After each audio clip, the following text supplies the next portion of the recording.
এনসিপির দুই গালে জুলাই কারো পাবেন না, জুলাই করিস না, জুলাই কারো পাবেন না, চলবে না, চলবে না, তবে রাজনীতি তারেক রহমান সংসদে, আমরা আছি রাজপথে, দুই গালে জুতা মারো তালে তালে, দুই গালে আমরা আছি রাজপথে।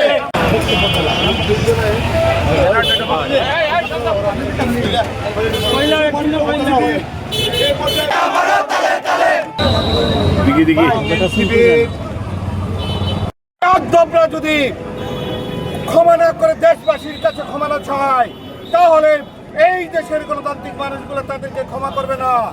তাই আমরা হুঁশিয়ার করে দিচ্ছি, অবিলম্বে ক্ষমা করে সুস্থ ধারা রাজনীতির ফিরে আসুন। উনি এমনি এমনি বলতেছেন না, উনার পিছনে তারা ইন্ধন দিচ্ছে, সেটা বের করতে হবে। উনি সিলেটে এসে ব্যক্তিগত আক্রমণ করতেছেন, উদ্দেশ্যটা কি? জুলাই তো আপনার একক নয়, জুলাইয়ে আমরাও ছিলাম। আপনি এককভাবে জুলাই দাবি করতে পারেন না। এই জুলাই পদযাত্রার নামে এই জুলাই শহীদদের বিরুদ্ধে আপনি অপমানকর বক্তব্য প্রদান করতেছেন, ভিত্তি করছে। আমরা এর তীব্র নিন্দা জানাই।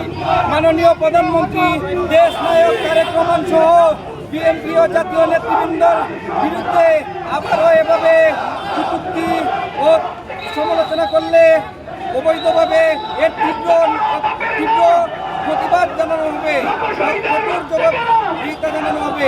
নির্বাচিত প্রধানমন্ত্রী জননেতা দেশ নায়ক তারেক রহমানকে নিয়ে কটূক্তিপূর্ণ বক্তব্য দেওয়ায় আমরা এর তীব্র নিন্দা জানাই।